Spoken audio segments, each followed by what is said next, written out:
Welcome to Hacking Hypermobility Podcast. I'm Luna. And I'm Shelly. And we're two bendy mamas. Hacking Hypermobility. Thanks for coming back to episode 2 of Hacking Hypermobility. Shelly and I are so glad you're here. We hope you learned something from this episode too. How are you today, Shelly? I'm actually feeling pretty good. You can see my black eye is gone. And today we're going to talk about what you need to do to prepare and get ready for the doctor to be evaluated for hypermobility and EDS in general. Because unfortunately, so many patients are missed or diagnosed later in life, and it leads to just a bunch of unsupported symptoms well into adulthood. So, unfortunately, as we know. Yeah. In case y'all didn't check it out, we have a special guest today. If you're on video, Shelly has her giant zebra squishmallow. It's bigger than her. It is now, since I can't eat anything. Thanks, buddy. If you're listening to the audio version of the podcast and you would prefer to have captions, we do put this on YouTube. Shelly did an amazing job editing our first episode so that we had some accessibility options. So thanks, Shell. You're welcome. I tried. So should we do a review first before we go forward? I think we should do a quick little review. So let's get into that. So we talk about the Ehlers-Danlos Syndromes and hypermobility and the inherited connective tissue disorders just kind of in general. But I did want to mention that there really genuinely are more rare subtypes of the Ehlers-Danlos Syndromes, and there are other types of connective tissue disorders. Some of them are more rare even than some others. There is a wide variety of inherited connective tissue disorders, but an overarching connection is the warning sign of hypermobility in your joints. Late diagnosis is unfortunately typical for the most common variant of EDS, which we spend a lot of time discussing, called the hypermobile Ehlers-Danlos syndrome, or HEDS. In the next episode, we're going to go into further detail about the diagnostic process specifically for hypermobile EDS. But I did want to mention that both diagnoses, known as hypermobility syndrome and hypermobility type of EDS or HEDS, can be just as devastating as the other types. There's actually building evidence that the hypermobility disorders, just in general, are debilitating multisystemic syndromes, not just musculoskeletal joint issues, as many physicians learned or been taught when they were in school.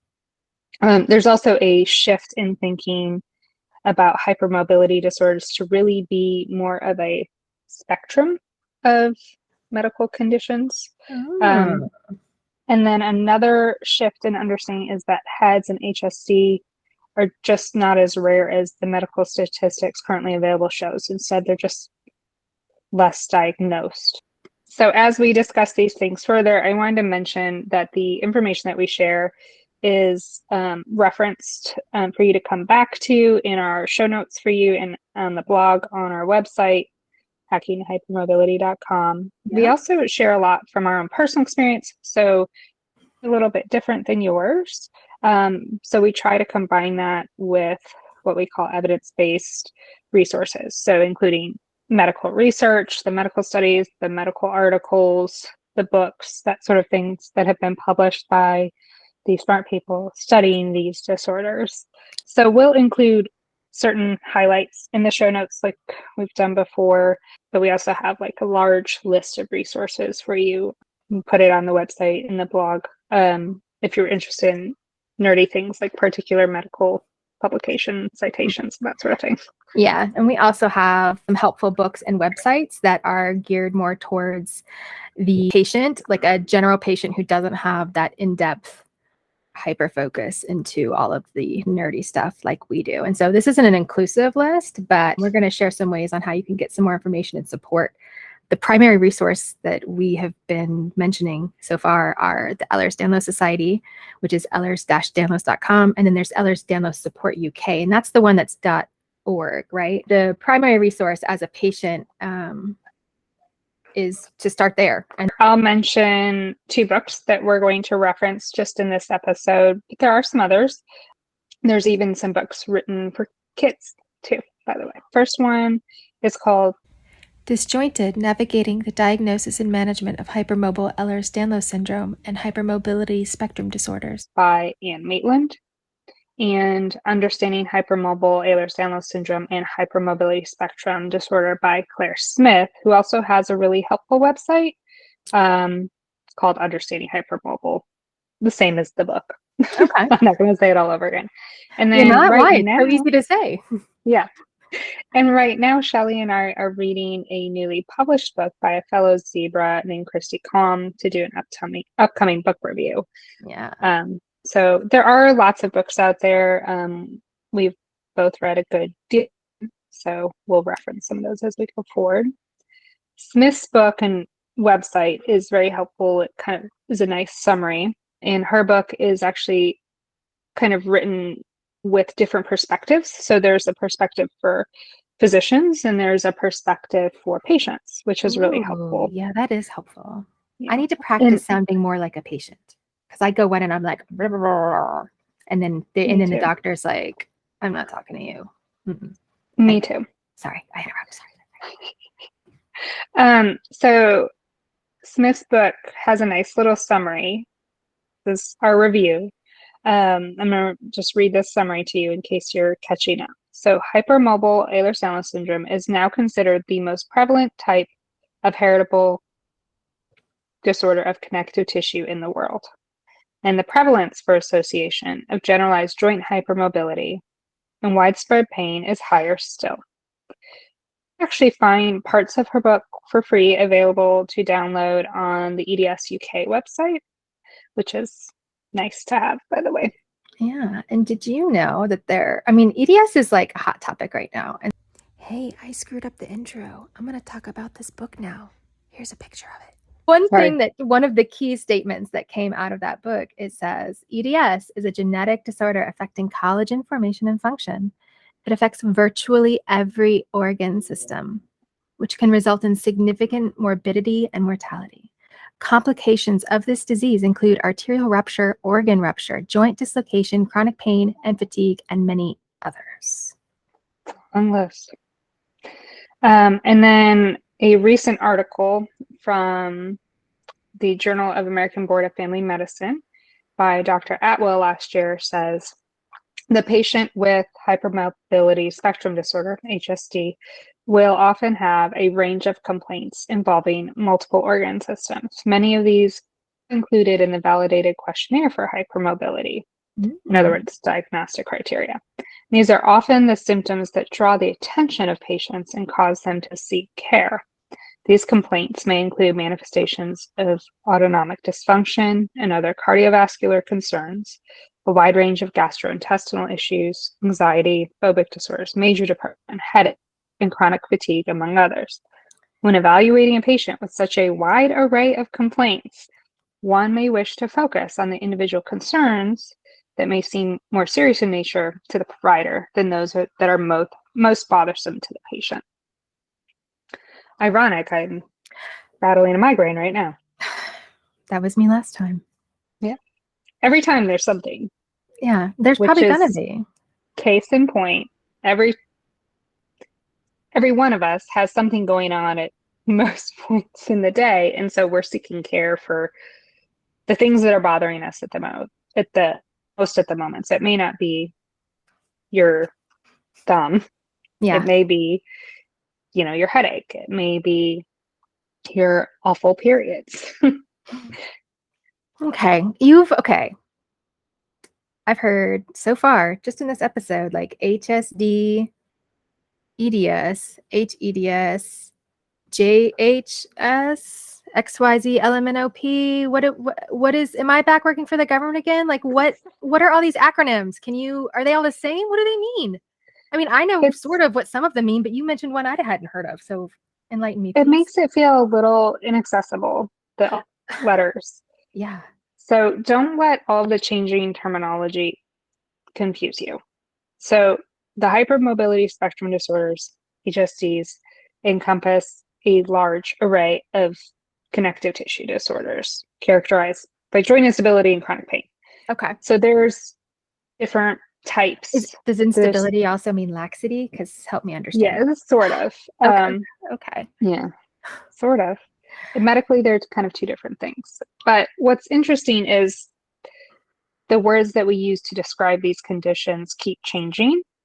One, because our understanding keeps changing, but also two, as our understanding changes, we try to better identify these disorders. So the medical community has reclassified the Ehlers-Danlos Syndromes a couple of times, most recently in 1997 and then in 2017. Okay. The new criteria for hypermobile EDS changed quite dramatically in 2017. And it's much more strict than the previous criteria, and it was done to better define the disease subtypes. But so those criteria are already being reviewed. By 2020, the scientists and doctors involved in connective tissue disorders and research had already started to shift in that approach. To the more like tighter. No, to criticizing the Oh, type. okay. Yeah. Interesting. Okay. Yeah. Well, yeah, it seems like you would be excluding a lot of people who might benefit from an right. And evaluation. ultimately, like, that exclusion just comes down to like semantics, because it doesn't really matter in some ways what your diagnosis is, because some of us may have the exact same thing and have a different diagnosis because of the time frame in which you got diagnosed. Well, that's true. So that's some of the criteria. Okay. Confusion. Well, okay.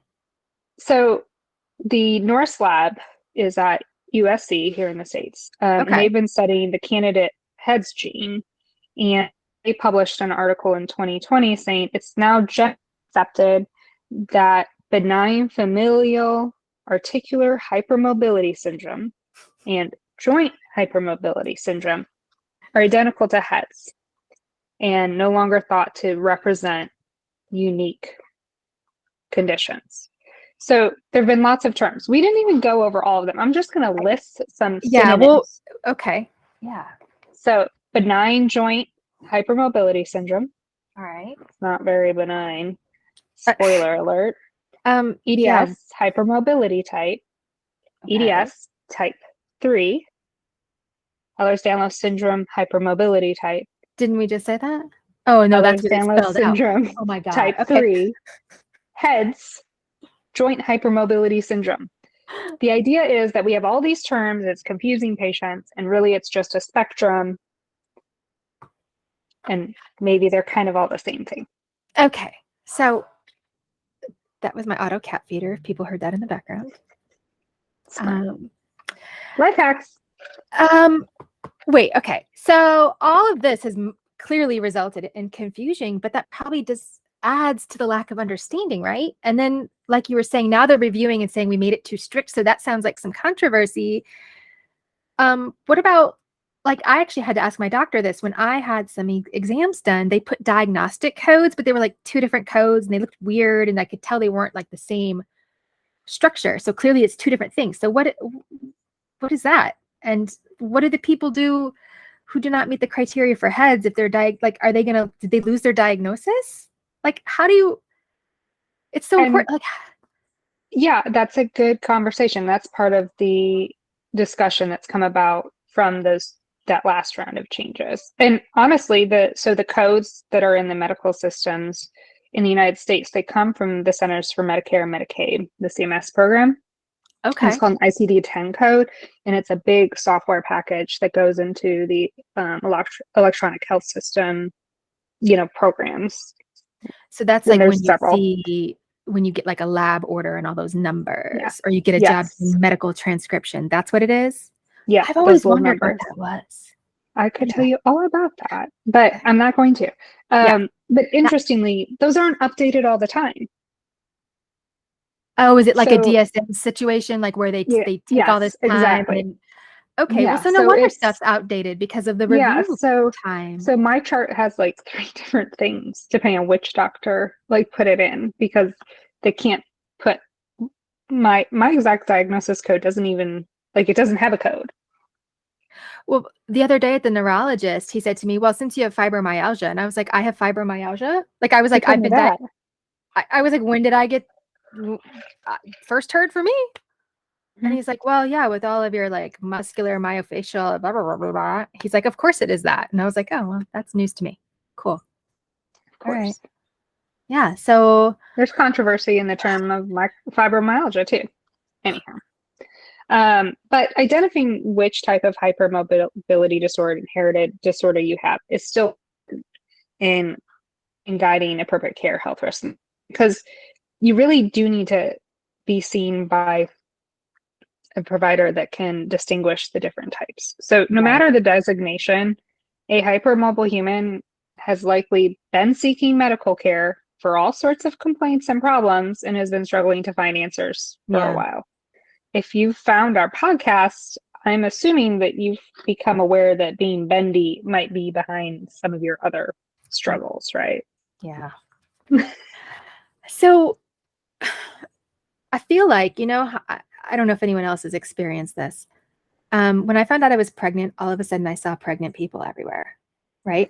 Right. So I got diagnosed. What's that called? That has a term. It does have a phenomenon, and I can't remember what it's called, but I'll tack it in here when I Google it later. Hey, I looked it up. It's called the Bader-Meinhof phenomenon, or the frequency illusion. Cool. But so I got diagnosed with HEDS by Johns Hopkins last year. Hasn't even been a year, right? I am now running into so many zebras. So like, is this really rare? Like, is it really rare? I feel like everybody I meet now has it. So what's up? Right. So the actual prevalence has kind of been studied with statistics. But again, those statistics are only as good as junk in, junk out. The data. Exactly. So the data that they're pulling are from electronic health records. And again, we just talked about that coding may not be entirely reflective of the exact situation. I'd like to see the data crosswalk for that, with them trying to like run and pull all of it. Good luck. So there have been a couple of kind of studies on this. So the estimates, these are estimates. The combined prevalence of all of the Ehlers-Danlos syndromes, all 13 variants, including HEDS, appear to be at least 1 in 5,000 individuals worldwide. Now, most of the 13 types of EDS are considered rare. So a study in the UK done in 2016-17 was looking at UK patients with a diagnosis of either EDS or JHS, so Ehlers-Danlos syndromes or joint hypermobility syndromes. So it's kind of a vague, like it could include multiple things, right? It seemed like a wide net. Yeah. And so that study for about a year's worth of patients was 194.2 per 100,000 patients, which is about 2% of the population. What percent do you need to be considered rare? Do you know that off the top of your head? I don't. NORD, I can look that up, the NORD. Yeah, we'll put that in on the video. From NORD.org, about 1 in 10 Americans has a rare disease. That's about 30 million people. More than half are children. And patients with rare diseases are frequently misdiagnosed or underdiagnosed. Damn. But in terms of EDS being a rare disorder, it still is considered rare because of the diagnosis, right? By the way, it doesn't matter, that prevalence question. The classical type occurs in about 1 in 20,000 to maybe 40,000 people. Okay. And vascular EDS, or VEDS, which has the most impact on mortality, is a much more rare type of EDS and is considered to be the most serious. It's estimated that VEDS affects about 1 in 50,000 to 1 in 200,000 people. Oh, wow. And so in the US, that's about 1,500 to 6,500 Americans total. But it is important to note that joint hypermobility, being bendy, flexible, alone is somewhat common just in the general population because it can present with absolutely really no complications, particularly in children. There are forms of acquired or trained hypermobility too. Certain athletes are trained to be hypermobile. Well, that makes sense. So if there are complications that could be related to it and a further workup is indicated, so like that can happen. So ultimately, you need to know if you have this, because otherwise you're going to like hurt yourself or make yourself worse off, which I think I'm experiencing some of that now. So let's talk about how do we get a diagnosis? What's the path? So let's start about talking about that. I think in this episode, we're going to talk about just kind of a big general overview. And the path to diagnosis is going to be more than one podcast episode. The first thing I want to start talking about is just to warn you to set the expectation that it takes a little bit of time to get to a diagnosis. As a vocal advocate for zebras, the most common question I always get asked is, what type of doctor do I see for a diagnosis? But right now, the most important thing I want you to get out of this episode is that getting diagnosed is all about getting the support that you need and being proactive. But you can start supporting yourself today. Yep. You don't have to wait for support while you wait for an evaluation if you're waiting to see a specialist, for example. Unfortunately, the time to diagnose this disorder, even though we're born with it, is much too slow. In fact, the Hypermobility Syndromes Association states that about 55% of its members, so more than half of us, wait more than 10 years to receive a diagnosis. So once we start seeking care for like these things, it can take a decade for about half of us. Yeah. And zebras, most of us were not diagnosed until middle age. It's a lot of statistics shared. That was a lot of numbers. But generally, so the delay in diagnosis and the age is, that sucks. So it doesn't matter what stats we reference. Like there's it's disappointing. Yeah. So the route to diagnosis can depend on many factors, including your doctor's knowledge of the heritable connective tissue disorders and your unique presentations. Many hypermobile humans have been on a very long and convoluted journey. Some of us don't have the same privilege or types of access to healthcare. Regardless, though, most zebras have come to many a dead end.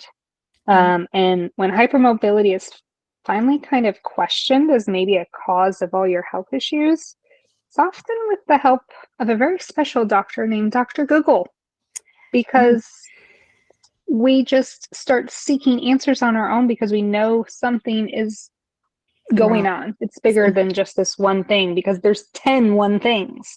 Yeah. So sadly, this is the biggest reason why we started this podcast, because so many people are starting to put together the pieces outside of their healthcare because there's a struggle.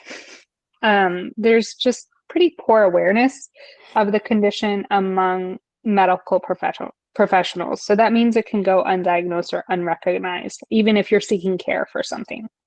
It can commonly be misdiagnosed, wrongly diagnosed as another physical condition.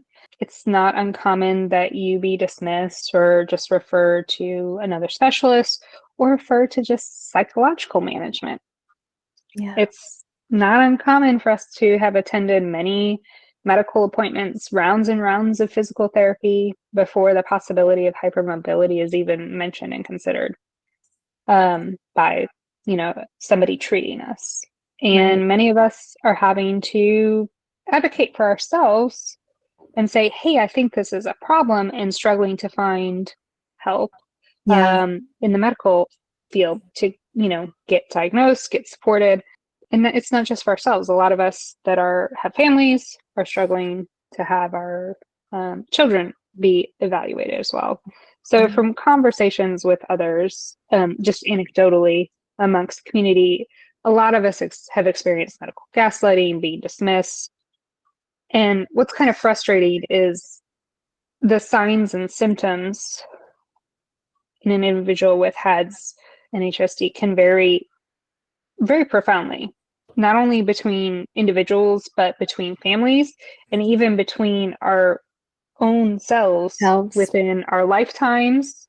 Our symptoms change sometimes day to day. Yeah. And so those misdiagnoses of like fibromyalgia and myalgic encephalomyelitis. Did I say that right? Yeah. I think. We're just going to call that ME because we like letters here. ME/CFS. So like, you know, that's new to me. Like that's the first time I've heard that regarding me, but I've been told I have like IBS and I have digestive problems, which are common with this. And then I've also been told, oh, well, you're just depressed and anxious. You've had kids or exercise more. And it's like, how do you do that? And so like people like me typically wait years, decades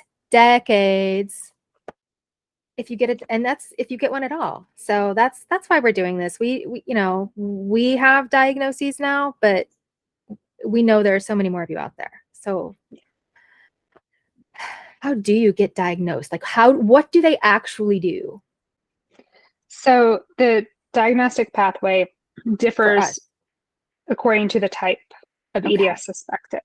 So it's a different route for HEDS and HSD versus the more rare types. Diagnosis largely though is based on identifying a group of like symptoms and signs, phenotypes or physical presentation. And what is phenotype? Okay, so I remember that from biology. Phenotype is how your genes make you look, right? And then genotype is what your genes actually say.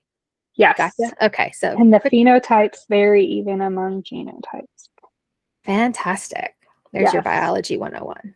All right. Yep. So in general, though, here are the steps to getting diagnosed. Number 1, document and organize your symptoms and your personal health history. Number 2, find a provider that's aware of the connective tissue disorders. 3, get screened for hypermobility in a clinical evaluation. Then 3 and 4 or the next 4 and 5 sometimes happen together, where you go in and you have a clinical evaluation with somebody more familiar with hypermobility and EDS and connective tissue disorders. So oftentimes initially there'll be a clinical evaluation that's just assessing hypermobility and scoring that. And then they may go ahead and go into this next part of the clinical evaluation. And they may do it at the same appointment. And they will do a clinical evaluation of the criteria for hypermobile EDS, which includes that scoring portion of hypermobility, as well as an evaluation of any additional features and history. Scoring, are you talking about that? We'll talk about that. Yeah. I never say it right. And then they also like look for other signs and symptoms of other types of diagnoses that cause hypermobility to exclude them. And then finally, if warranted, if there's certain warning signs for the known genetic variants of the inherited connective tissue disorders, then that may warrant genetic testing and consultation with a geneticist. Okay. So that's a lot of steps before you even get to like that bite and test thing that people talk about all the time. That's why because everybody wants to jump to that, right? The most important thing that I said I wanted you to hear was go ahead and start getting the support that you need, right? But the first step really in terms of with medical professionals, once you've got all your ducks in a row, is to determine the severity of your hypermobility. And then based on your clinical presentation, all your other signs and symptoms and history, then your doctor will decide how to proceed. Okay. So if your doctor can rule out other conditions just in a physical examination and talking to you about your family and your own history, it is possible and likely that you could be diagnosed with hypermobile EDS or HSD solely based on your clinical physical presentation and your history. But if your body and history shows some concerning like warning signs of other disorders, then you may need to be genetically diagnosed. Okay. And so then like they will refer you. In our cases, our family history and our personal, like with me, it was more family history, and with you is more your symptom, like warranted. Mine was both family and my own history. Yeah. Well, you and so you've we had both, it, right? Yeah, so we ended up both seeing geneticists. But what I wanted to tell you is don't get mad if they say you don't necessarily need to see a geneticist. Yeah. But you can always, if you don't agree and you see some warning signs in your history, you can always say, well, what about this? And ask for consideration. Sometimes a physician won't see a need for further evaluation. It is possible that even your primary care doctor, if they're educated on hypermobility, could diagnose you with HEDS, HSD, Right. without seeing the necessity in consulting with a geneticist, a rheumatologist, or other specialists. But many of us still are going to be referred to another type of specialist just to help support you or manage other conditions and symptoms and histories that you may have. Just because like you may just be diagnosed in primary care doesn't mean you don't need to see other specialists, because with all these other comorbidities, other common conditions that we deal with, you probably need some help from other types of specialists. So let's kind of discuss in detail getting your ducks in a row.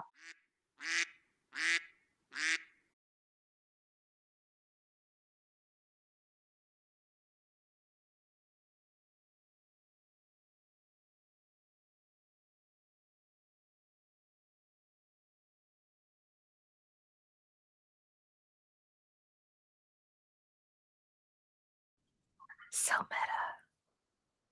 Oh Okay. no. All right. Are we? Yeah, we're gonna do it. Let's do it. Let's do it. Okay. Okay. 5, 4, 3, 2, 1. All right, so we got our binder together. You got any more homework assignments for me? What else do I have to do now? Oh yeah, you do have more homework. Here's what else you got to do, right? You're gonna have to do some diagnostic questionnaire things to kind of see what you're in for. Okay, so here's what you're gonna do. You're gonna let Luna talk now. So in general, what to expect at your first appointment is them doing a physical exam and a history, but they also probably will use what's called a screening tool. So it's just a tool that was developed with medical research that helps predict the likelihood of a certain condition. So this Okay. is medical research backed, and it's a scoring system that they use. We're actually going to go over, 2 screening tools. Okay. Basically, it's based on the idea that, there's certain warning signs or common experiences, right? So the current diagnostic guidelines indicate major and minor criteria for each EDS subtype because they vary, but due to the great variety and overlap of how the different types of EDS present, genetic diagnosis is preferred for Okay. all the subtypes, except in the case of HEDS because we don't know the gene for it. And researchers are actively trying to find the gene for HEDS, but in the meantime, since it's the most common type of hypermobility disorder, it's likely that you're just going to be diagnosed with a clinical evaluation. And so your preparation and documentation is going to be vital in that, because in all likelihood, you're not going to be able to be tested. So go ahead and go to the website when you're done with the podcast, print out these screening questions, put them in your binder. But right now we're gonna ask them. So we get to do homework now? Yeah. Okay. All right. Well, this questionnaire, I have heard there's called a simple questionnaire to detect hypermobility. Apparently 85% effective. Let's So let's ask each other the questions. Do you want to do a good old TikTok put a finger down challenge? Ooh, I have never made a put a finger down video. Did you know that? Never. They confuse me. So I'm going to be very explicit. Put up 5 fingers in one hand. Okay. Okay. And then every time I ask a question and it applies to you, put a Okay. finger down. Okay. Okay. So every time you answer yes to one of these questions, put a finger down. And we'll Okay. see how you score at the end. Okay. So number 1, can you now or could you ever place your hands flat on the floor without bending your knees? Yes. Okay. Can you now or could you ever bend your thumb to touch your forearm? And if you don't know what I mean, I'm going to try to. I cannot do that anymore. And I popped, but I can't do that anymore. I was able to do it with my left hand, but I can't do it anymore. Number 3, as a child, did you But I need to put my finger down though then, because I could do it. Yeah, because you could at one time. And that's important. The question was now or ever. Right. Number 3, as a child, did you amuse your friends by contorting your body into strange shapes, or could you do the splits? Yes. Okay. So I'm 3 for 3 now. Okay. Okay. As a teenager, did your shoulder or kneecap dislocate on more than one occasion? Yep. Okay. My knee.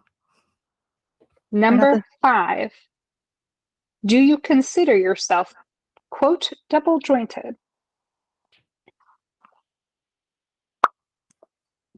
Okay.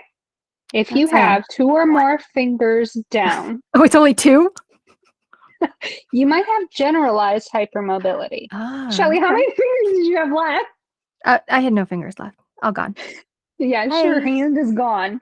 I mean, would also, kind of. if I were to have been doing this along with you, I can't do both. I also would have every finger down. Yeah.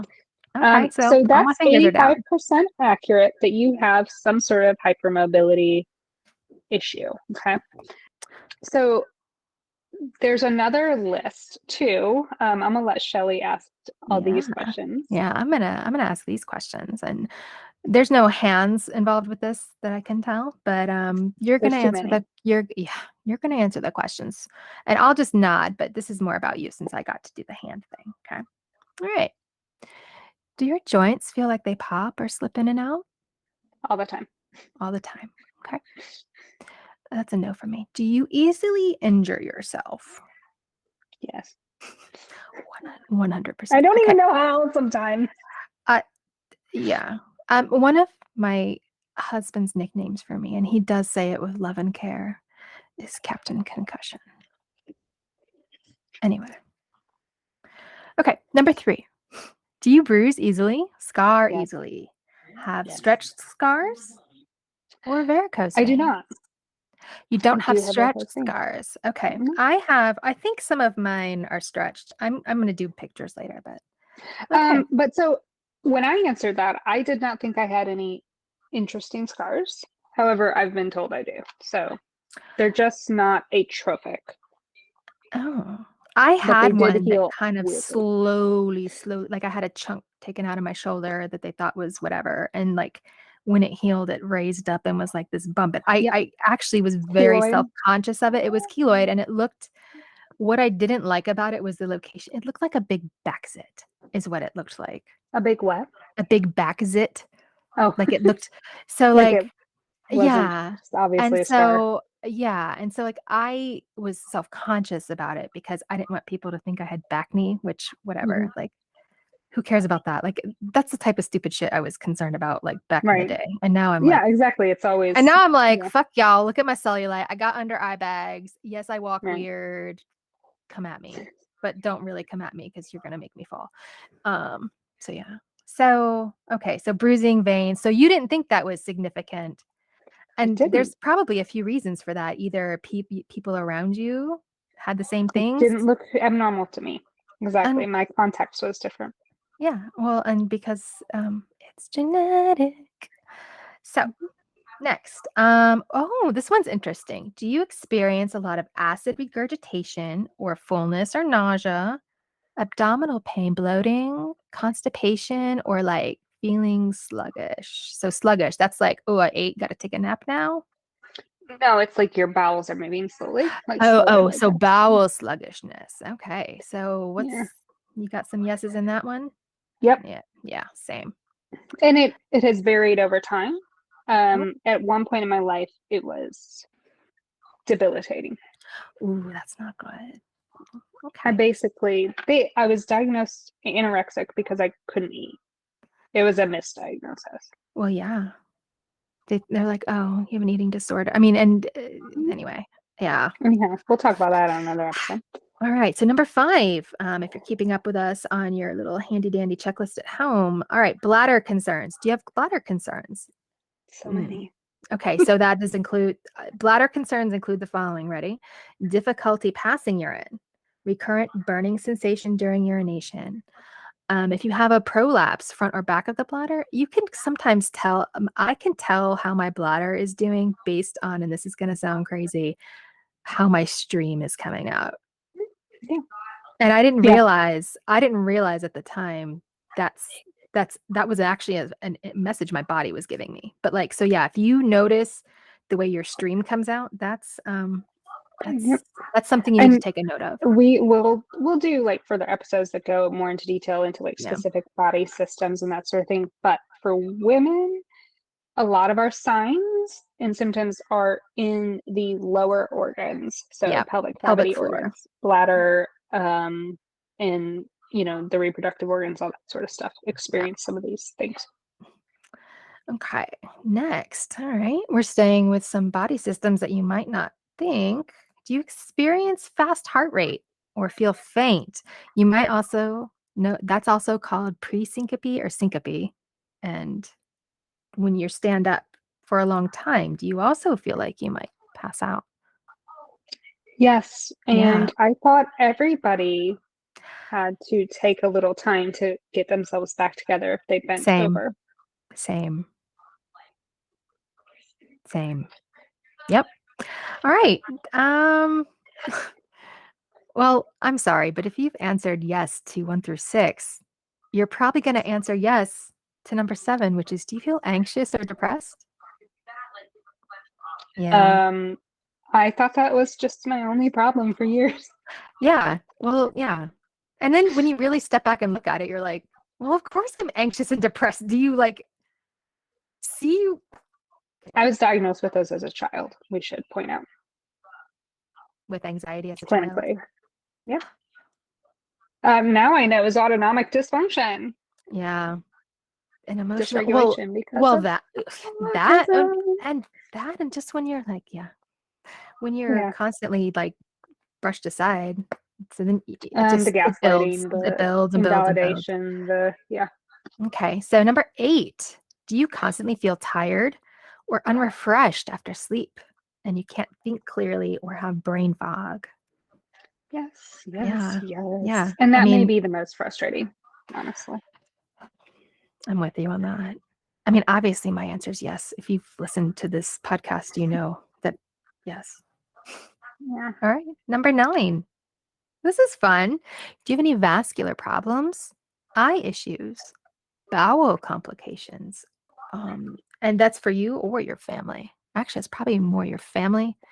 Yeah, this one is your family. So this is getting into your family. So think about your mom, sister, dad, maybe grandpa. For me, it was my grandparents' generation that had many of the issues.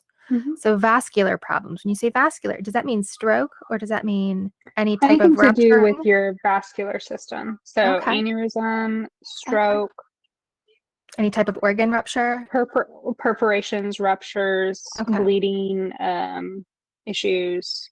Okay. All right. So if you've gone through this checklist, you've got some notes here on whether or not you've said yes to these things. And what do they do now? Just to point out something helpful for you here. So if you've gone through these questions, it probably sparked a lot of memories. So go start making your notes. Use that as a framework to take down your history. Also, these questions are super helpful if you have family members open to having this conversation. Yeah. So you can use that. Something I want to add to this, and I know this list came from a book, which is why it is what it is, but I want to add another thing that I think people should be mindful of, and it's dental problems. Like not just like cavities. I'm talking, do you have a hard time getting numb? When you go to the dentist, do you have excessive bleeding, or do they yell at you for not flossing even though you floss and use the water pick? Did you all of a sudden early periodontal disease, early gum recession, lots of cavities for no reason? And so mine didn't get bad, honestly. Jaw issues. This happened for me. I didn't start having dental problems like I do until after I had mono when I was 20. Once I had 0 cavity. I got my first cavity when I was 23 years old. And since I was 23, I had mono when I was 20. Since I was 23, and then I had 2 kids, and like did you have like dental crowding palate issues? Now, I did. I never had braces. In hindsight, now I think they probably should have gone in and like widened to my palate, but they didn't know. They didn't do that in the early I 80s. had braces twice. Oh, did your Should mouth have been a shift? sign. Did your mouth shift back? And almost immediately. Yeah. Because it's like, I'm not doing this. Yeah. So I never had my palate expanded, but I did have to have my wisdom teeth extracted. And I mean extracted because they were in there and they were about to fuck up the rest of my mouth. So And what's interesting is wisdom teeth, supernumerary teeth, in excess or absent are common with EDS. We either have lots of extra teeth or we don't have a single wisdom tooth. yeah. I didn't have one. So I had all four and they had to cut them. Like they had to dig them out of they were so in. And when he was done, I had the worst recovery. But he said to my mother, on a scale of 1 to 10 in difficulty and like all of the extractions I've done, and I've been however many years he's been doing I don't remember what he said. Mine were an 11. He said it was, he said he was, and at first, when they were first having the conversation whether they were going to put me fully under or just do local, I requested, I was like, I can't. I was like, I have a very strong guy. Like, you need to knock me out. And I mean, I was only 18 when this happened. They did it. And I was, and I'm glad he was like, I'm so glad we knocked you out. Experience warning signs in dental work or dental treatment, just like what you said. So that's, we've talked about eye exams, we've talked about dental exams and complications, that those are some not interventions, but those are some providers opportunities that occur early in life that we're kind of missing. So we both experienced warning signs. And and I mean, of course, lots of people who've had their wisdom teeth out. Lots of people who've had braces. But do you know lots of people who've had their wisdom teeth out, had complications, but also had all of these other complications? Like you got to look at big picture. It's the whole picture. It's everything. Because on the surface, like I could probably walk through my neighborhood and find quite a few people who have had one of those things, but all of them, probably not. And a big sign you mentioned was not reacting to lidocaine. That too. Yeah. So print out those questions, go through, make your notes, add it all to your binder. And then once you have all this together, you've got all your records, you have all your paperwork, you have all your chronologies, your symptoms. Then once you're organized, it is time to try to find a doctor to help you with this. Ideally, we want to begin our journey with your trusted primary care doctor. A case can be made that all hypermobile patients should be managed by primary care, but automatically many PCPs refer patients to a specialist just due to their lack of training and awareness and being comfortable diagnosing you. So expect resistance due to that lack of awareness and just the tendency to refer out anything that seems like a specialist should be handling it.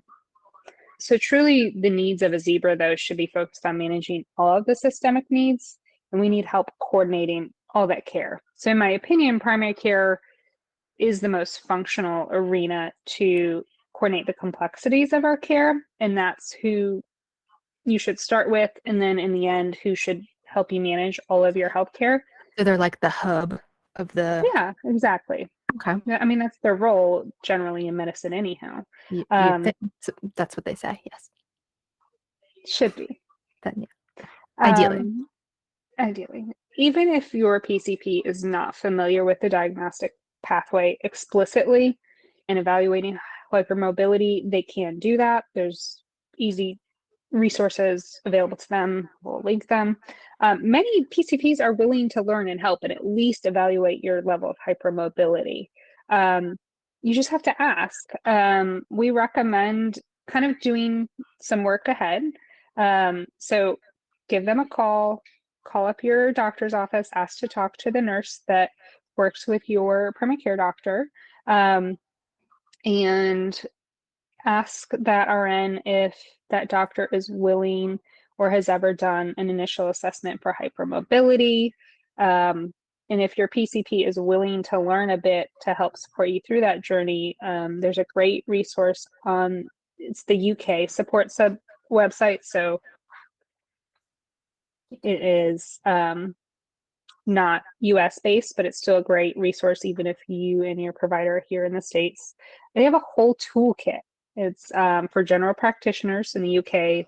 They refer to them as GPs. That's equivalent to the American PCPs or primary care providers in the US. So we recommend sharing this information with your provider, even if you're in the States. They have a great resource. They have a lot more resources on their website for diagnosis, school accommodations, all sorts of great things. Yeah, their website's pretty good. Besides finding like resources in the medical community, you can also find local support groups, both in person and online. I prefer the online kind. So there's local hypermobility and EDS support groups that are probably chapters. I actually haven't looked at this. You can confirm this, and I assume there's local chapters that do things. And if you have a good relationship with your primary care and they actually know about hypermobility, they might actually have resources that they can refer you elsewhere. In all likelihood, like Luna said, they will be there to support you, but they might be like, I support you. I see where you're going with this, but I'm going to pass you off to, you might hear a rheumatologist, and they might say a geneticist. Most people, I think, start with the rheumatologist because when you think geneticist, that's a common pathway. Yeah. I don't automatically think, oh, I'm going to go to a geneticist. That to me seems more like a researchery rather than like a clinical diagnostic type thing. So what is a rheumatologist? If you don't know, a rheumatologist is a type of physician who received training in the detection and treatment of diseases that affect muscles, bones, joints, ligaments, and tendons. What are all of those things, Luna? Those are connective tissues. So unfortunately, and this has been my experience, not every rheumatologist is comfortable and they haven't received training in the detection and treatment of it. So even if they have received whatever training they have, it might be pretty minimal. So they might not even be comfortable evaluating you, even if they know a little bit about it. So if you don't already have a rheumatologist that you are comfortable with, like Luna said, go ahead and give them a call or find out if it's not your doctor at that practice, if there's other doctors at that practice that might help you. Just make sure. You want to make sure it's not going to be like the cardiologist appointment I had a few weeks ago. A geneticist. So a geneticist is a scientist, and that they may or may not be a medical doctor on top of being a geneticist. Usually they have a master's degree. They could have a PhD also, but they might not be a medical doctor, but they're very highly trained in genetic testing and looking at familial stuff to determine if you have an inherited disorders. So if it's indicated, the rheumatologist or some other specialist may refer you also to a geneticist who will be a great resource and might opt to do the testing to rule out those more rare and problematic subtypes we discussed earlier. But they'll help you make all of those decisions and the referrals. And in the end, I ended up working with a geneticist who diagnosed me, and it was amazing. So yeah, I never in a million years would have thought a geneticist would be the one that would diagnose me, but that's what happened. Yeah. I didn't really expect that pathway either. Our road to getting diagnosed was a little different, but in the end, similar. When I was diagnosed and saw the genetics clinic, what was interesting is I met with both a PhD and the clinical geneticist, so like an MD with genetics focus at the same time. It was the coolest appointment. Well, wait a minute. Everybody was like talking with each other and sharing information and knowledge. Yeah, no, yeah. And are you dreaming? They may be my most favorite providers I've ever met because they totally respected the nerd out tendencies that I have. Yeah. And they were happy to share their hyper focus. Yeah. You didn't get eye rolls and you no, really not shouldn't. at all. You really shouldn't Google that. Yeah. And my geneticist, the doctor, he said, no, we don't really manage your condition, we just diagnose. But if you ever have a question and something's not making sense, have your doctor consult with us or come back and see us or call us. You're always a patient, and we can help recommend what types of specialists to see. So for example, if you're having POTS or autonomic dysfunction, you want to go see an autonomic dysfunction specialty type of cardiologist or vascular specialist. You don't want to just go see a heart surgeon or a cardiologist, because they'll be like, that I don't deal with that, for example, because there's And that's what specialties happened within to me with specialties. the cardiologist. He referred me out. Mhm. I think he thought she had that specific knowledge. And in fact, when I looked her up, Yeah. it said that in her profile. But what it turned out was that And it's so frustrating because you probably paid a copay, and she ended up all that. she didn't charge me. She Oh, didn't. that's nice. She didn't. She was like I started describing all of my stuff, and then I was like showing her my hypermobility, like all that, and she was like, I don't Yeah. have any any EDS patients. And I was like, well, I'm not really here for that. I'm here. And she's like, I don't have any POTS patients. I don't Mhm. know. So what Yeah. was really cool when I went, so there are not many autonomic specialists. When I went to the autonomics clinic here where I live, we do have one. The nurse, I Yeah. clocked him as soon as I walked in. He was a Marfan patient. And Yeah. he's like, yeah, this is why I do what I do. I'm in this clinic. And he was like so excited to meet us. And he was like, will you let me know how everything goes? I want to hear That's about her and amazing. stuff. And so oftentimes you may Would he actually talk be to seen us? in a, he might. He was really nice. But also I should Just mention because this was that's a in the connective context. tissue that's not EDS. Like that would be. Yeah. Yeah. But he said he recognized it as soon as we walked in. And he said, you're my favorite patients because other connective tissue disorders, we just understand each other. And I was Yeah. like, oh. Yeah. But so anyhow, it's interesting that he also clocks it easily and sees it, like what you were saying Yeah. earlier about seeing it everywhere. Mm-hmm. You recognize it more. Now Sitting there's there not, and like we said, we're not everywhere, but we're there. Yeah. hiding in plain sight. Yeah.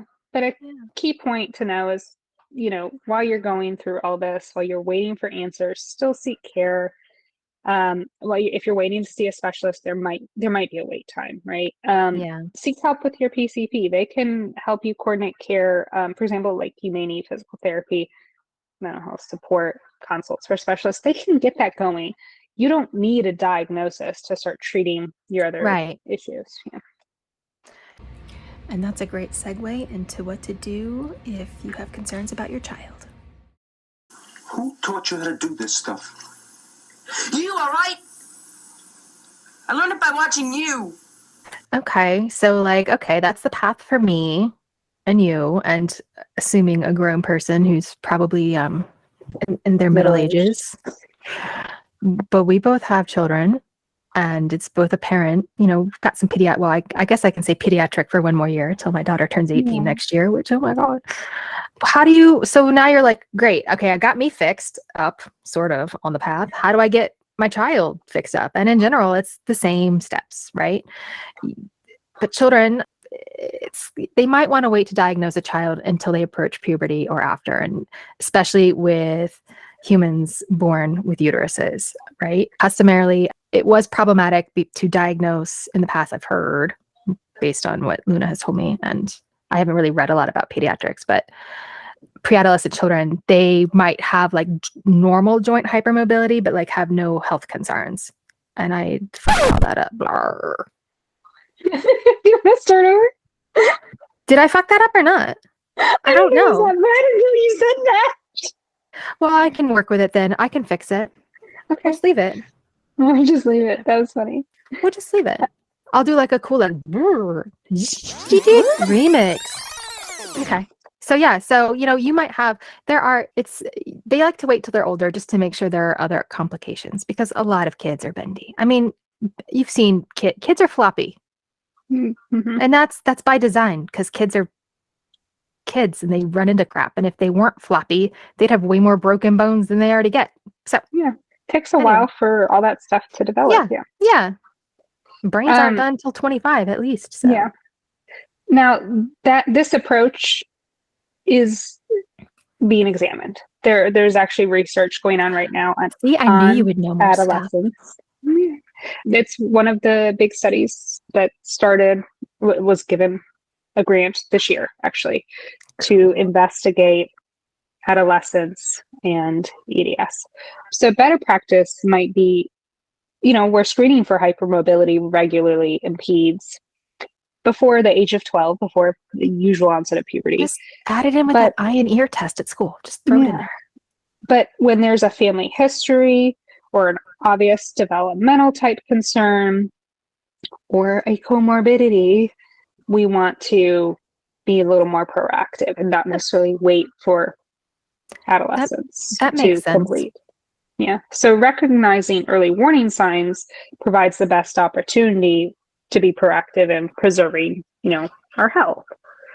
So there's been discussion on it, but there's no real standard for treating peds, unfortunately. In the Disjointed book, one of the chapters was from Dr. Herman. So Dr. Herman says a child who has chronic dislocations or some of the other symptoms of EDS, such as dysautonomia, which is like Okay. POTS, for example, or chronic pain, should be evaluated. So if you have a child that's bendy and has, quote, growing pains and gets dizzy or gets migraines, any of these comorbid things, take them to the doctor. Needs to take a Advocating nap for- after a shower. Yes. That's a big one. Yeah. Oh gosh. Or I avoids had showers. to take a Or avoids showers because it's hard. I had to take a break from my shower today. Yeah. Literally, I got out and I had to get back in. Anyhow, that's aside. But advocating for your child in this journey of diagnosing a cause of hypermobility comes with kind of a different set of challenges. Okay. So, well, you have some hope there because what's encouraging is they are studying it, but there's still going to be some challenges. And so if you have the Disjointed book, what I'm about to tell you in chapter 33. Okay. So what you need to know, as we said earlier, medical professionals, they might not be aware of hypermobility and EDS. Okay. You're going to have education challenges. You might need to advocate for your child in the school setting. We talked in our first episode, Luna's daughter they're not using lockers. And so they have these big backpacks they have to lug around. My daughter is in high school and has a crazy schedule, and it's got stairs, and it's a giant building, and she has 3 minutes to get upstairs from one end of the building to the other end of the building. And it's with lots of stairs and walking. So I'm looking to get her a pass. I like It the is, microphone hanging down. That's so podcasty. I'm so podcasty right now. Look at me. All right. So, okay. Another thing you're going to have to do, and this was hard for me, you need to manage your expectations and your attitude. Your attitude. Mhm. Because, no, it's going to be hard for me. Okay. When it became apparent that my daughter was having troubles, Mhm. my first innate trained response was to tell her to suck it up. And then when I really stopped and thought about it, that's what was said to me. And so I stopped that. So it's going to be hard because might catch yourself doing it. It's ingrained in you. If that's how your pain was, if that's how people responded to your issues, it's in there and you may not even know it. Okay. So it's unlikely you're going to share the same symptoms with your child. And in my case, it's true. My daughter is more bendy than me. She's got, not in all places, her shoulders are worse than mine. Her knees are worse than mine. She gets migraines worse than I do. Right. So I sympathize, but I don't quite get it. Mhm. So it's gonna be hard. And again, we also have the neurodivergence challenges of communication. So just be kind to yourself, be kind to your kid. It all sucks. So, and that's it's hard, and it gets easier the more you practice.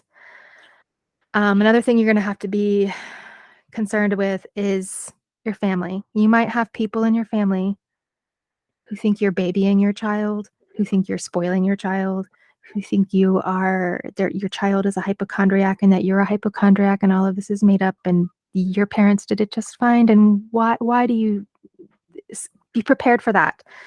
If you don't experience that, I'm very happy for you. But you also need to make sure that even if they're like,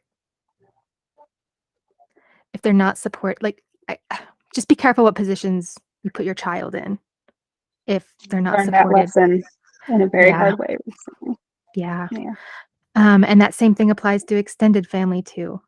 Depending on the age of your child, like I don't have to worry with my daughter.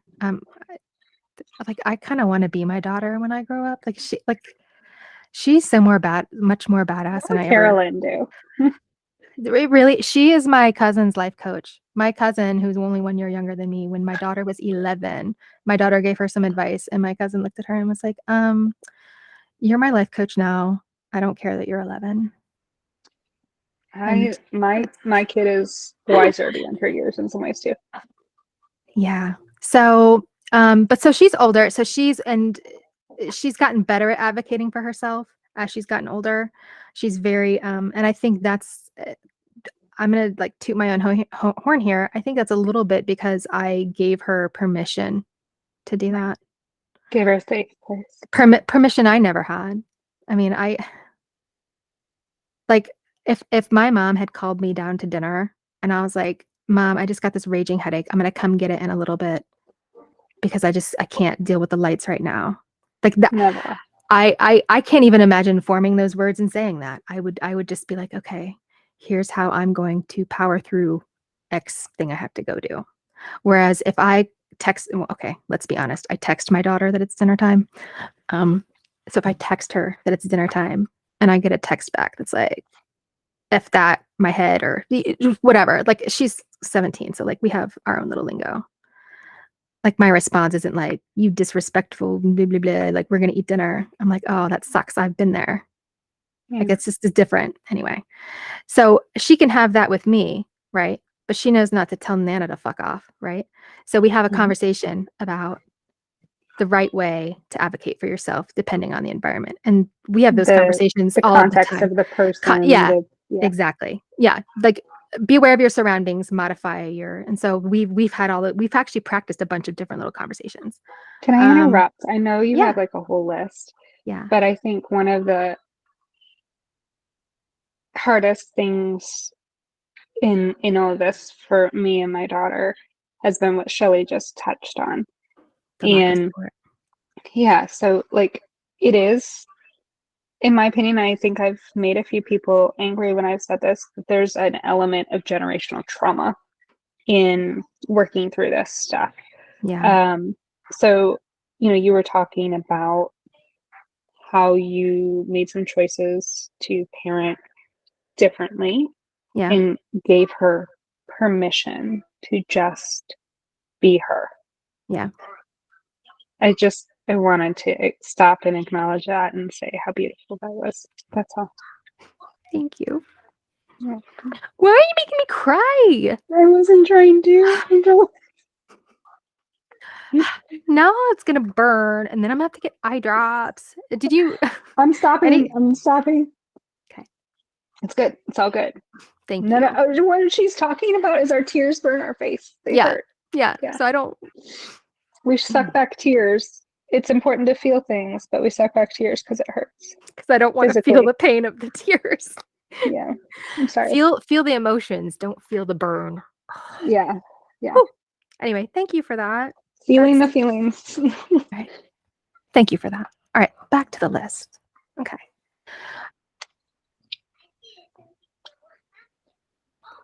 You're not going to want to bubble wrap your child either. Okay. Like, you got to let them experience life. So it's a balancing game, right? Like you got to find the right mix of self-care and boundaries and managing what you know you can do and what you want to try to do and pushing the limits. So that's going to take practice. Because the end result is you want your kid to have a better life. So is keeping your kid from doing anything ever because you're concerned about injury or whatever, that's I would argue that that's not necessarily a better life either. But that's just me. as we've mentioned, like zebras present differently within families. Zebras present differently themselves day to day. So be ready to not know what you might get. So you might have a whole day planned out and your kid wakes up with a migraine and you can't do it. Life is like a box of chocolates. I just think it's so funny we keep bringing up that, especially based on what we said last night, which I think we should talk about at some point, but not. We should. Not We're today. going to do an episode on Forrest Gump one day. I think that would be so fun, especially since I was born in Alabama. I think Greenbow. I think that's a fictional place, but I think the place it's based off of is not far from Mobile, which is where I was born. I think. You were born in Mobile? I was born in Mobile. Oh, we're going to have a whole sidebar on Mobile then. Okay. I don't remember shit about it. We were stationed to San Diego when I was 3. I have a few vivid memories, but it's not anything like about Mobile as a city. My family has really deep Mobile roots. Interesting. So maybe we are related. Probably. Wouldn't that be crazy? I'm totes sending you my my raw data file. It's a text file. Figure that out. You just upload it on GEDmatch and then we'll triangulate. Cool. Okay. All right. Back to the list. One of the things that I've had to get better at is conflict management. Okay. I let's just say I need to get better at it. Shame. It's you. I'm not going to say you. In my experience, what I experienced, I butted heads with doctors. I have butted heads with insurance. I have butted heads with my family, like lots of people. So in the end, I mean, I've grown a lot through this process. That's not helping you. And also, and this is hard too. This is so hard. When I went and met with the neurologist on Tuesday, I really tried to go in like clean, like without any preconceived notions on like a good patient. Like, yeah, but it's so hard. Like it's hard. And I know that I'm not saying anything new to anybody who's listening, who's been trying to get answers about their health for any amount of time. I've done some work on how to approach to be less, I don't want to use the word abrasive because I personally don't think I'm abrasive, but I've been told I'm abrasive. So I've been told repeatedly that I'm intimidating. And now I recognize that assertiveness and that directness is, of course, related to autism and neurodivergent communication styles. 100%. Yeah. Just be ready for that. And conflict is a part of life, whether you're dealing with a chronic illness or anything. And the truth it is, just makes it harder. Yeah. Well, the truth is, I wasn't that great with conflict in any arena. I thought I was. Me either. And I realized no, I'm just one bossy bitch. I'm either that or just avoid it. Yeah. So one or the other. There's no in between. No. But you also need to walk this delicate line of, okay, am I enabling this? I don't even like the word enabling because that sounds like it's a bad behavior. But there is, I'm going to put this back on me because I'm going to just give an example of a conversation I had with myself. Yesterday, I had Pilates at 10 o'clock on Fridays with my girl Carla. I love it. It's our center and balance class. I need it. I am so good at talking myself out of doing something that's good for me because I feel a little bit off. And the reason why I'm really good at not following through on that is because there have been times where I'm feeling a little bit off and then I do it. I move forward with my plans. And then it turns out that was the wrong choice because then that kind of sets me back or makes me worse. But I've also been in the opposite situation where I'm feeling kind of and then I talk myself, I'm like, no, I know I'm going to feel better if I go do this. And so then I go do it and then I feel better. And so just be prepared for that. Be prepared for something that works sometimes isn't going to work all the time, but it may work again and vice versa. We're just always on our toes. And that's funny because toe walking. and also toes. Anyway. And finally, well, not finally, but like as far as like doctor's appointments, and I think I'm experiencing a little bit of this now. Pace yourself, because you will be burnt out on going to doctor's appointments and PT and all of that stuff. And so I mean, I'm just now starting to see the specialists. Like, and this is a prime example. I actually paced myself and I didn't realize that's what I was doing. It just kind of organically paced myself because I think I had to get my neurodivergence bit a little bit more in order before I could actually address the musculoskeletal skeletor, you know? Skeletor. Oh my God. You tin-tongued dolt! I'm talking about my patients, not my body. I'm Skeletor. I'm gonna call my body Skeletor. So I'm anyway. No, I'm Jewel. Anyway, whatever. If you're getting these references, we know how old you are. Bitch. Anyway, I am older than you. I had to get this in order.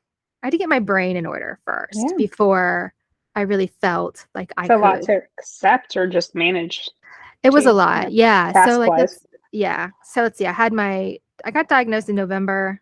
It's August 2022. I got diagnosed November 2021. It's just now August 2022. I still haven't seen I saw a cardiologist, but I still have a few appointments I haven't done yet. And we're coming up on a year. So pace yourself, take your time. Obviously, if there's something like get your mental health squared away.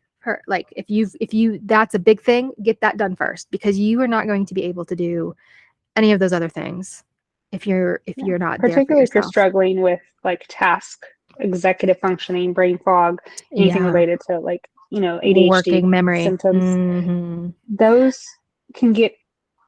can inhibit like the functional organization and task management of all that's required to effectively get the ball going and take care of yourself and your kid at the same time. That's a lot. Yeah. Or I kids. feel I honestly, I mean, obviously I was going through all of my symptoms and whatever when my kids were little, but I'm about to say the word grateful regarding this, but I think you know what I mean. But I feel no, not grateful. I feel fortunate that my kids are the ages they are right now, with the level of difficulties I'm having physically. Right.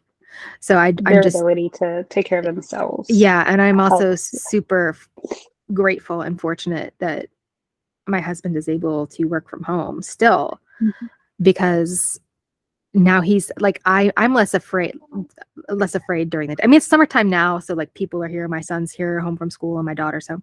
But when he's going back to school next weekend, he's going to be gone. And then my daughter's going to go back to school.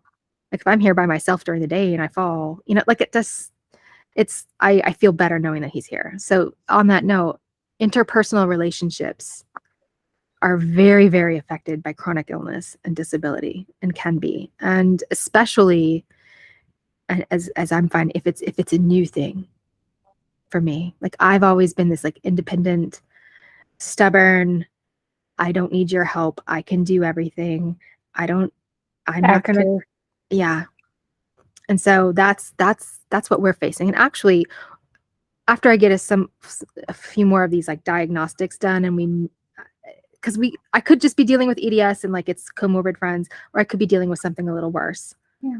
And once we find that out, the hard thing is the progression. You're always kind of because the answer is not just going to be, oh, you have EDS, the end. It's going to be, because you have EDS, now you need to be watching out for all of these things. And how we're going to treat this symptom. And so once we know more next week, I think, I mean, Alec and I have already been talking about finding a couples counselor, not because there's anything like honestly, the autism diagnosis was like chef's kiss on like fixing the issues we had with our relationship, because once that was solved, like everything kind of like locked back into place from when we first met. And it was like, it's not perfect, but I'm the happiest I've been in my marriage since like I first got married. Like that's how beneficial all of this has been to me. And so if you're sitting Validation there, and understanding. yes. Yeah. And so if you're listening and you're sitting there and you don't have an official diagnosis yet and you think you're neurodivergent, you don't need that official piece of paper. We're gonna put some references up. There's a whole guide from the University of Washington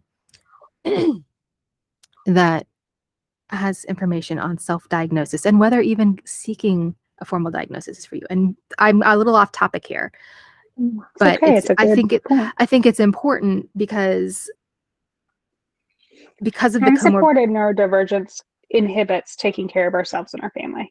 correct. And because of the comorbidity between connective tissue disorders and neurodivergence, if you've got some other social piece that's super not making sense in your life, and it's always With a lot of anxiety and depression that doesn't seem to respond to medications. Yeah, and if it's always been kind of swirling in the back of your mind and you go to therapy and they're like, well, do XYZ, and like XYZ innately just sounds wrong to you, like is not an approach that makes any sense, that's a clue. Like I spent a couple of years trying to like force myself to do some of these tactics, and it made it worse. So just be mindful of that if you suspect it. But like I said, so Alec and I are going to be, once we kind of maybe know more, I mean, we definitely know whatever it is, I'm gonna have problems with mobility and asking for help and accepting help. And so I don't even know if you necessarily need a diagnosis for that. Like, just, I know that those are my struggles. I don't like asking for help. I don't want you to help me. And it's not because I don't want your help. Changes a relationship dynamic, no matter how healthy and happy it is. Yeah. Yeah. So that's we're on that. And then, and my kids too have been, I'm super honest with them. And it's one of my friends on TikTok. I'm gonna give him a shout out here, and I'm gonna tell him I gave him a shout out, and he's not gonna know when, and I'm gonna make him listen. You gotta find it. Yeah. And I thought it was kind of beautiful, and it's important. A lot of us like to put on a brave face for our kids and be this like pillar of strength, or I'm, but I think it's really important. Obviously, make it age appropriate. My kids, I basically call my kids adults now. Like, They're pretty much there. Yeah, I'm straight up honest with them. I was like, I have something scary going on with my brain right now. They don't seem overly concerned, but I've been having slow growing concerns for at least 8 months. And so the fact that now I'm starting to see, even going back on videos, I'm starting to see changes in the way I move and do things. It's scary. And so I'm very honest with them. I got teary-eyed about it, and I could see that they were getting a little bit uncomfortable. And I think that's because in the past, I would not show any feeling because my parents didn't show any feeling. Because when you're upset, you go to your room. Go to your room. And it shows that you've grown as they've grown. Oh, 100%. Jeremy was saying it's important to show your kids that you have struggles too. Because I think age-appropriate transparency. Age-appropriate transparency, 100%. And that's been so vital for me, because things that I normally could do for my kids, I can't do anymore. And I can be honest about it. It's so hard to say some days, like, mommy needs to go rest. I can't do this with you right now. Like, the level of like disappointment that you feel. Yeah. And that you like project onto them. Yeah. But generally, like, that's in your head. Yeah, you're right. My experience with a child with a chronic illness is that she has so much more hope and positive outlook and understanding than I've ever like given her credit for. You know what I mean? And now I do. Now I see that. I'm just fixing my fan. Sorry, don't mind me. I'm fixing it with my foot. We need fans. We have. I realized. Listen. It was the mic was picking it up. Listen, you can tell the difference. Ready? I also. It's very quiet. Hold on. I also There. think Do you hear it? no. It's very I don't hear quiet. it. I don't know. I was leaning in closer. Hold on. Well, let me see if you can tell the difference now. This will be a fun test. So zebras or autism, like because of the hypermobility, like our senses I actually are. have hearing loss, so So you I'm have not a hearing. good. Okay, I can hear. It's weird. I can like quiet things. I can hear better than so like this. Like I hear this. But okay. So I'm gonna be quiet.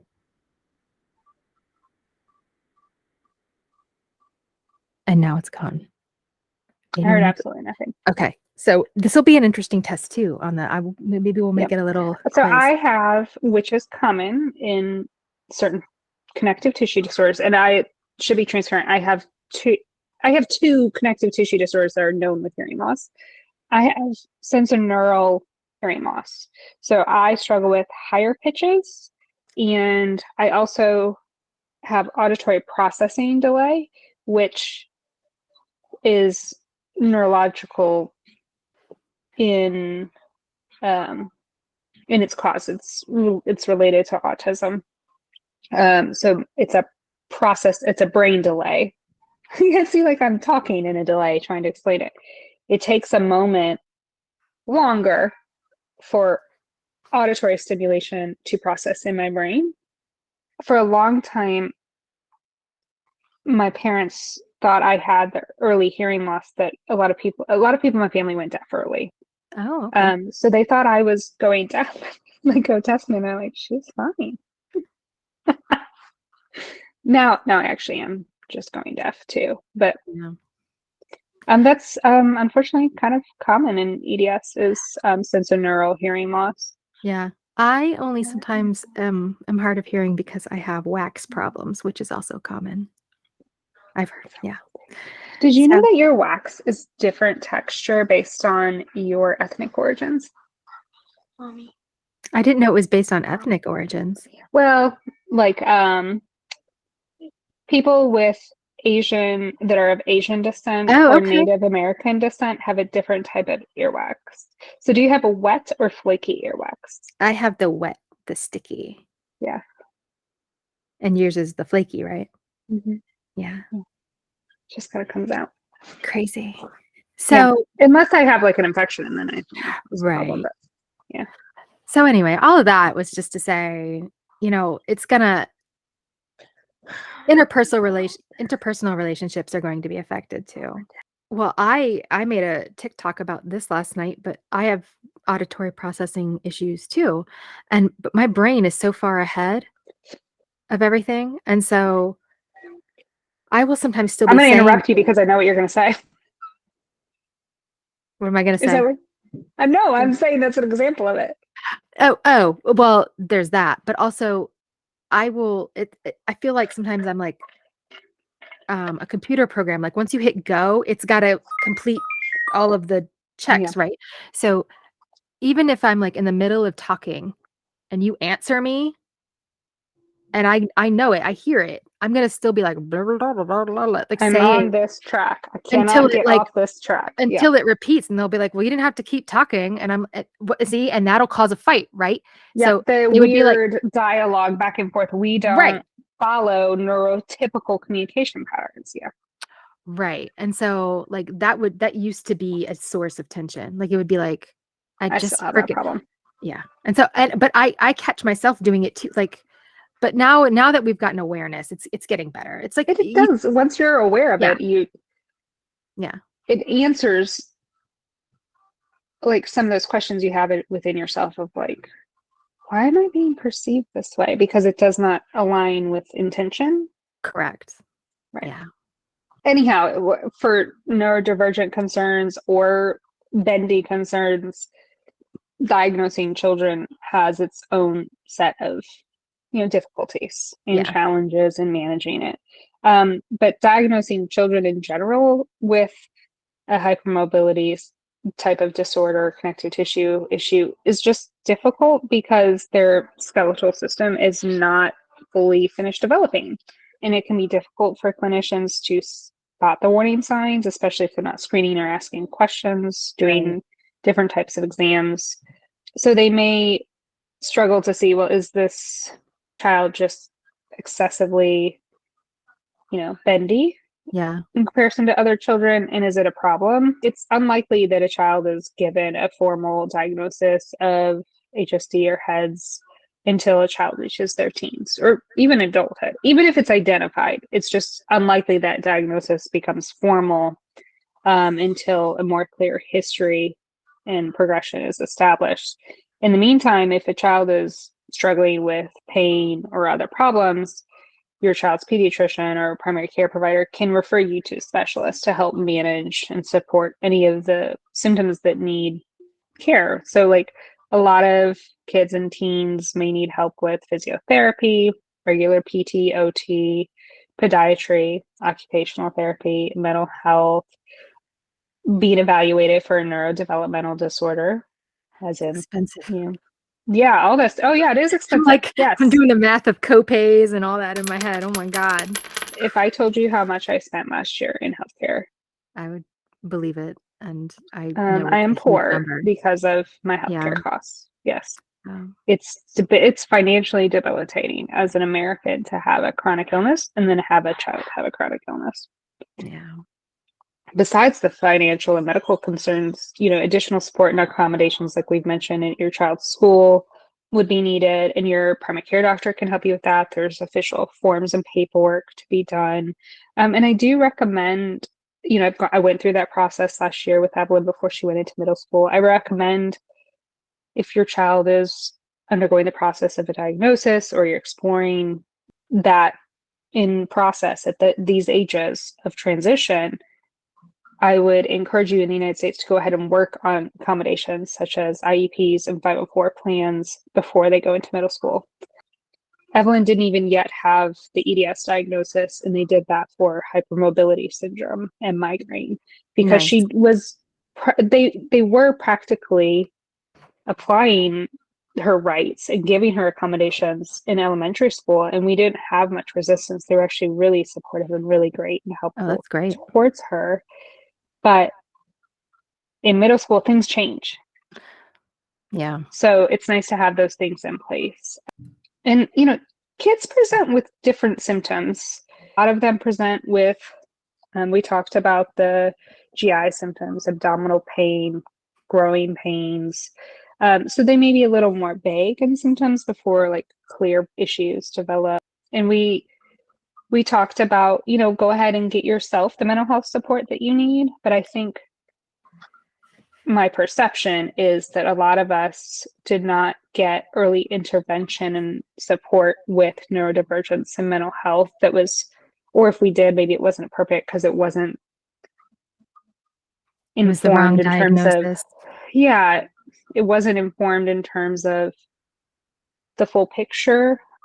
It's important that children that have a chronic illness are with a therapist or mental health support that is aware of neurodivergence and how, therapeutic approaches that are different, but also children with chronic pain and chronic illness need a different kind of support. Trauma-informed care is more applicable, unfortunately. I hate to say it that way, but they have other concerns that present that seem psychiatric or neurodevelopmental hyperactivity, inattention, dyspraxia, autism signs, sleep and food issues, emotional problems, hypersensitivity, anxiety, Yeah.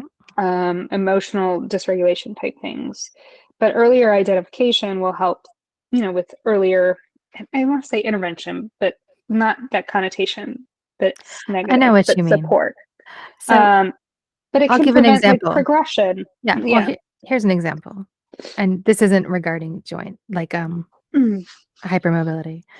If I had gotten better support or awareness, now granted, back in my time, the knowledge wasn't necessarily there, but let's just say it was now, right? Say that knowledge was there back when I was this age, your daughter's age. I don't know if I necessarily would have had quite the problem with alcohol that I had. Yeah. You are not the only Yeah, that's not ADHD alcohol. Yeah, that's not, I don't own that. I don't own alcoholism. It's pretty common in There are people like addiction me. problems in my family Yeah. as well. I'm not personally struggled with alcoholism or substance abuse disorders. I can't speak to it from that level, Yeah. but I've seen it. Yeah. And statistically, I've seen the medical research. Yeah. Anyway, Yes. I'm just saying, like, I feel like my kids will be less inclined to To self-medicate, self-soothe and cope that in way. not so healthy ways. Yeah. Yeah. And I have coped in unhealthy ways too. I just didn't make that choice. I made other unhealthy choices. As one does. Yeah. But bottom line, if there is a concern that a patient, kid, or you may have a connective tissue disorder other than HSD or had something a little more serious, little different kind of warning signs, they should be referred to an expert opinion. If you're dealing with more complicated issues, you should see a specialist in that area.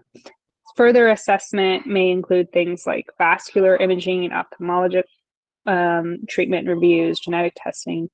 Geneticists that are familiar with inherited connective tissue disorders are going to be the best resource for determining the exact type of hypermobility disorder among 200 plus inherited connective tissue disorders. Okay, wait, 200 plus? So why did Invitae only check me for 92? Anyway. Exactly.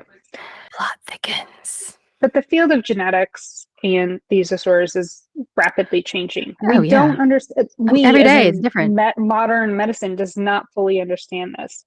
We're going to go into working with a geneticist and what that all entails in a future episode.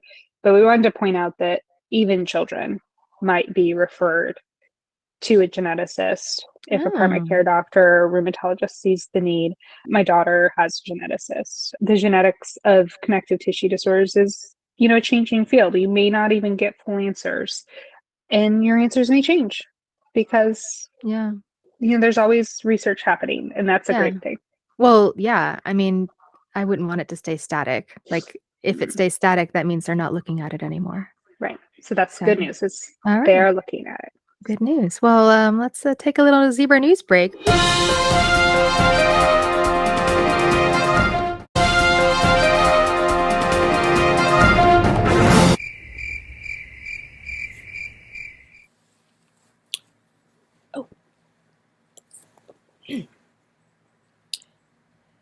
The Ehlers-Danlos Society has announced $400,000 in funding for a new research project that seeks to shed light on the biology of hypermobile Ehlers-Danlos syndrome and hypermobility spectrum disorders.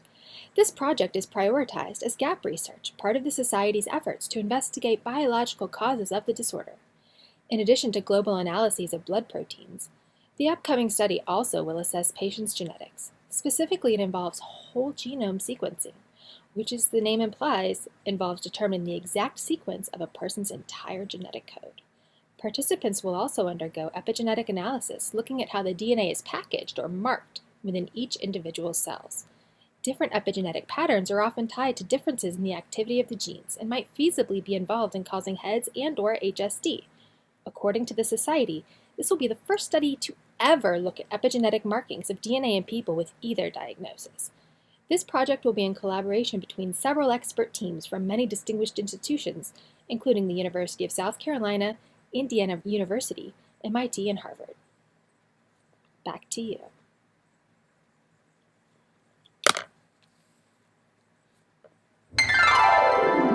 I tried so hard and got so far, but in the end, it doesn't even matter. Yeah, like why are we doing this? Okay. So while we've already touched on some of the difficulties in just getting diagnosed with an inherited connective tissue disorder, we should probably just do an entire future episode on the topic. Yeah. There's a lot of barriers. It can be such a struggle to be diagnosed, and there's no cure. So why go to the trouble of being diagnosed with something like HEDS or HSD or another form what's of the point? CTDs? Great, can't change it. Now what? So while we've touched on some of the difficulties in getting diagnosed with an inherited connective tissue disorder, we should probably do a whole future episode on the topic of all the barriers. It can be such a struggle to get diagnosed, and there's no cure. So then why go to the trouble of trying to figure out if you have something like EDS or HEDS or HSD or an inherited connective tissue disorder? Well, primarily, a diagnosis allows for disease monitoring and management. So proper diagnosis or specific diagnosis is essential to improving your overall health and well-being and mitigating any like future issues, complications. Okay. So there's no therapies approved to treat heads. And the symptoms of heads, comorbidities though, those can be managed, right? So like physical therapy, exercise. And when I say exercise, like people immediately go to like thinking, Appropriate. yeah, do the exercise that's safe and appropriate for what you've got going on. Lifestyle modification, medication when needed. You can, am I talking on your stuff or am I talking on my stuff? I just got lost. You're on yours. Oh, my brain. You know what happened? People walked in the house and it like threw me off. Yeah, distraction. So there are therapies that you can do. Like, so there is no official treatment and there's no like definitive. They're not going to say, oh, you have heads. Now we're going to go give you X treatment plan.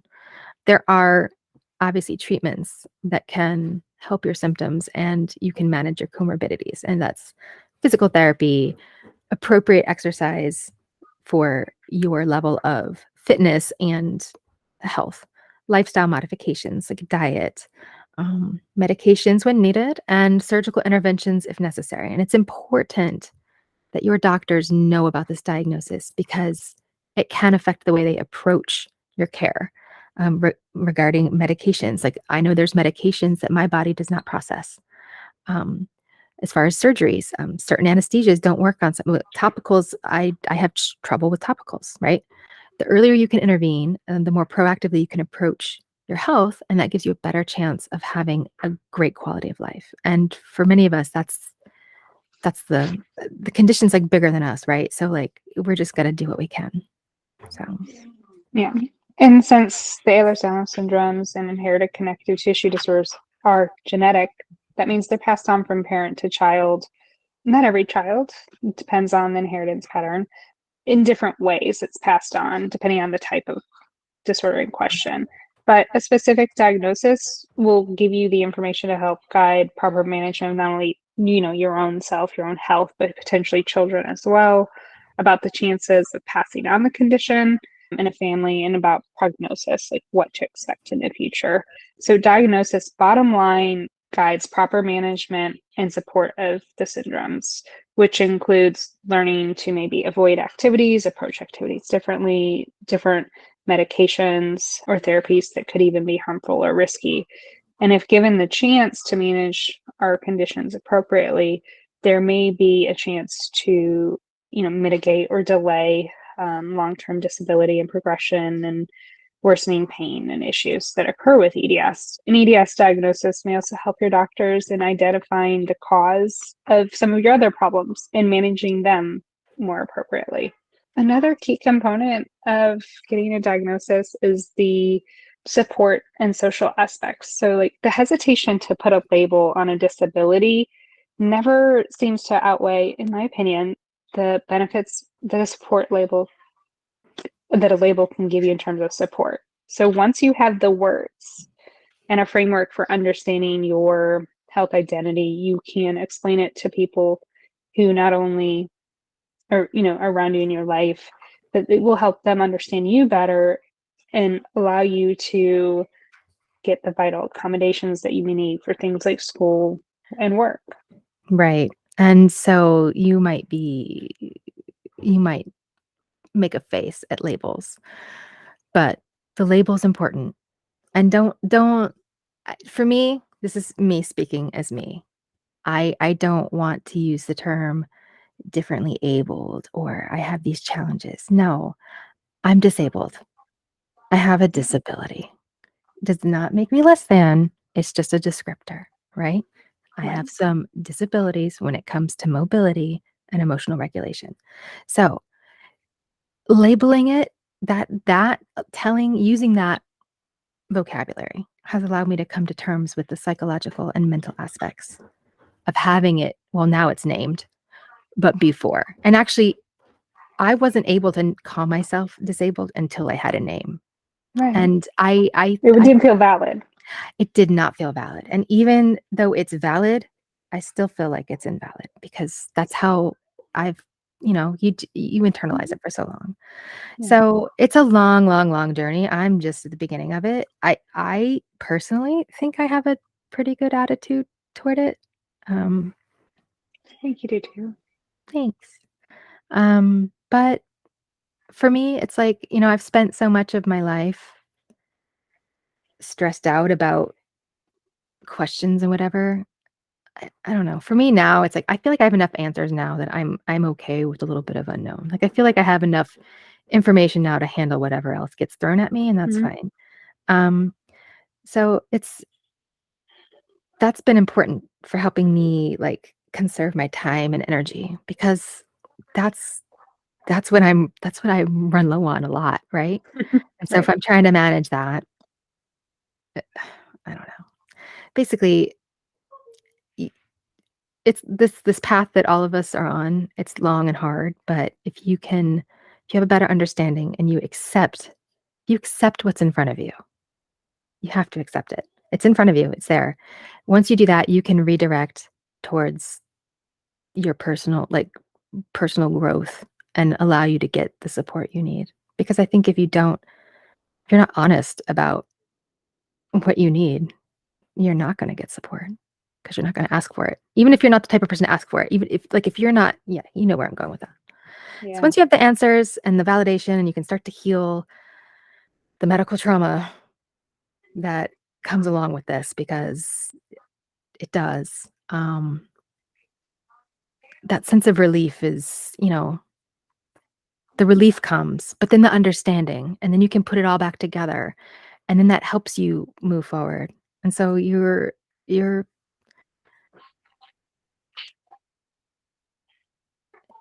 I think most of us could agree that it's easier to face something once you know what it is. And it's not just like a faceless shadow or an unknown. And you actually know it's something, that it's not imaginary, that it's not It's something of not your in own. your head. It's not something that you concocted. So, Mhm. and then you Yeah. get to meet great people like you Yeah. who say And you. nice things to me and make me cry. Finally, a diagnosis of EDS can help medical research and connect you to a larger community where maybe you previously didn't have a feeling of belonging. Yeah. If genetically tested, you can contribute your genome to future medical research, particularly if you were diagnosed with HEDS. You can assist with the HEDGE study to help find the genes for hypermobile EDS. So Yeah. you can pass on the blessings beyond just your That's immediate family. that's the bittersweet part of finding out that you have EDS is you find your people, you learn you're part of a dazzle of zebras, and you just keep going. And you scroll. Yeah, well, I hope you found your people here if you're listening. We appreciate you taking the time to listen to this episode of the Hacking Hypermobility podcast. Yeah. And if you like what you've heard so far, we are advancing in our skills. You might notice that I sound a little better and I'm not in the dark this time. But if you could go ahead and give us a like on whatever platform you're listening on, leave us a comment or a review would be great too, wherever you listen or watch. We have multiple platforms. If you want to find out where all those platforms are, because I actually don't remember them offhand, just go to our website, hackinghypermobility.com. And that'll hook you up with all of the places where we are. So yeah, find us there. Yeah, and also don't just take the time to like give a review, share it, Oh, share the share. information. Yeah, Yeah. I'm very bad at self-promotion. Yeah, both of us, we are learning that to get the message out, even though we're deeply called to do that, it kind of goes against our ingrained nature. So we need your help Yeah. to help share the information to the people that need to hear this. So thank you again for listening. We wish you healthy hope. We wish you nothing. I'm just We kidding. wish you nothing. I can't wish do you this. nothing. I'm just kidding. We wish you everything. We wish you healthy, happy. Oh my God, I can't do it either. Let me try. What? I jinxed us. Why did you? No, Shelley sells seashells by the seashore. See, I can do it. Okay. You Wishing practiced you. that though. Well, my name's Shelley. You know how many times I I've know, said that in yeah. my life? Okay. So Yeah. wishing you healthy hypermobility with a happy day, zebras. Okay. Did I sound like Wishing a weather you girl? healthy hypermobility. Have a happy day, zebras. Happy day, zebras. Okay. Bye. And that's a wrap.